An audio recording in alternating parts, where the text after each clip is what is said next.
Today, a new spotlight on fraud plaguing all sectors of America and the economy. The Small Business Administration suspending nearly 28,000 loan borrowers in Ohio. Those borrowers connected to the $1.1 billion in suspected pandemic-era fraud from the PPP program. Remember that? Along with COVID economic injury disaster loan activity. Now, the SBA has been going state by state to identify and take action against these potentially fraudulent borrowers. And joining me now is Small Business Administrator Kelly Loeffler. Kelly, it's great to see you this morning. Thanks so much for being here. Good morning, Maria. Great to be with you. So tell us more about this. I mean, this is incredible. How is this fraud taking place, and how long does this go back? Well, Maria, if you remember, under COVID, $1.2 trillion in PPP and EIDL loans went out. And Yes. It was estimated by the Biden-era Office of Inspector General that $200 billion was fraudulent. And then the Biden administration proceeded to sweep that under the rug and try to forget about it and make hardworking taxpayers forgive criminal activity. Well, in the Trump administration, thanks to the task force that we've convened in the last 60 days, we've had over 550 law enforcement enforcements, and we have gone state by state, as you said. And now in Ohio yesterday, along with Acting Attorney General Todd Blanche, we announced that there were 27,000 Ohioans suspended thanks to $1.1 trillion in fraudulent loans, suspected fraudulent loans that we found. So we are going state by state, and we have referred $22 billion to the U.S. Treasury for collections and to the DOJ for enforcement. Wow. So you're saying it's $1.1 trillion in fraud? 1.1 trillion was the total COVID-era pandemic relief. 22 billion is what we've referred so far to Treasury and to the DOJ. And we are just getting started because we are going to go after the entire 200 billion of fraudulent lending that happened during COVID. And yesterday, we announced even four indictments. So it was for $1.4 million, showing that no amount of fraud is too small. If you ripped off taxpayers, there's going to be accountability, and you may face jail time. And is this because just no one was watching? I mean, how do you allow all that fraud to just go out the door? Was it that we did not have a focus and a policing of any of this?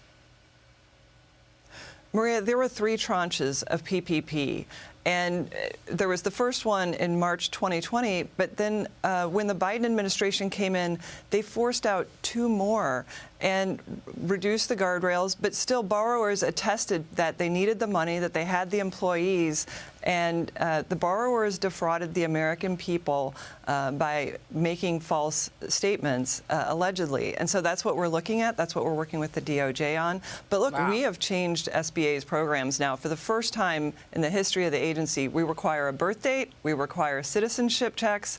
We know that during the pandemic, hundreds of millions went out to people over the age of 115 years old. So it's guardrails are on, and we have to make sure that this never happens again.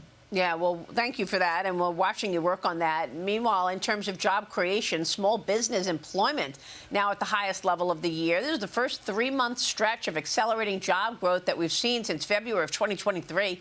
This data shows compensation, wages remain strong as well. Weekly earnings growth increasing for the 5th consecutive month. Kelly, what can you tell us about small business optimism and where the jobs are today? Well, it has a lot to do with President Trump's working family tax cuts. That has given small businesses the confidence to hire and grow. I see that everywhere I go. I travel the country every single week. I'm in Michigan today, was in Arizona and New Mexico last week. Small businesses, over half are hiring right now, and they have 70% expect their revenue to grow. And almost every survey says that small business confidence is rising. You see it in the NFIB jobs report. The jobs data remains above the 52-year average of what they see in their job index. So when I talk to small businesses, their biggest concern is having that skilled workforce. And so it's no surprise that hours worked are now the highest in 5 years, according to the Paychex Index.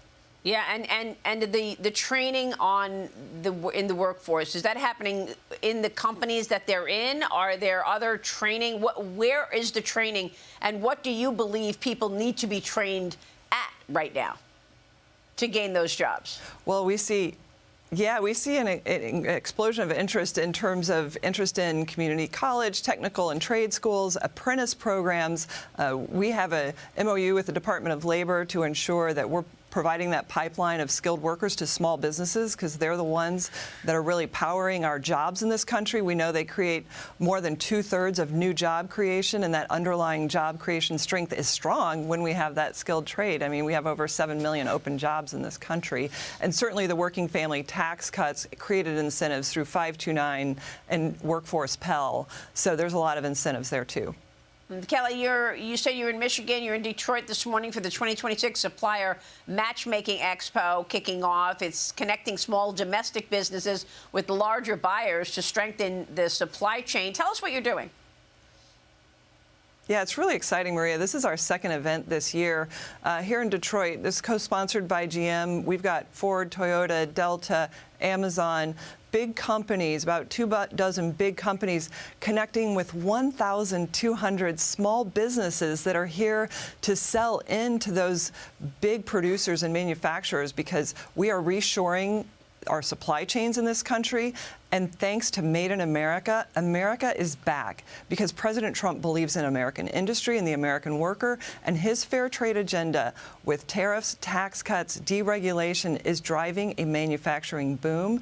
And that's why these supplier matchmaking events that the SBA runs have been so successful, creating hundreds of matches to reshore our supply chains to make sure things are made in America again.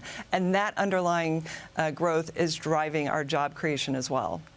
Well, you've got a manufacturing boom right now, certainly, and productivity has been on fire in the U.S. as well because of also technology. Maria, that's right. It's technology, it's the use of AI, it's deregulation. And when I talk to small businesses, they are using AI to help put a level playing field under their feet with big businesses. They're able to do more with less. They're able to speed up their production timeline planning, their quality assurance, everything from marketing to manufacturing, we see it. And it is helping us fuel the ability to be more productive and deliver more. But I think, there's so many things about President Trump's agenda beyond AI, and deregulation is huge for manufacturing, because for too long, the Biden administration enforced a heavy regulatory agenda costing about $5 trillion over 4 years that we're now deregulating, particularly things around the Green New Scam that just drove up costs for everyone from farmers to manufacturers and everyone in between. So we see that coming back, manufacturing coming back with the reduction of massive regulations. All right, we're going to be watching all of that. Kelly, great to have you this morning. We so appreciate it, and we are looking forward to talking more about America 250 and this exciting moment in time. Thank you. Absolutely, Maria. Kelly Loeffler joining us.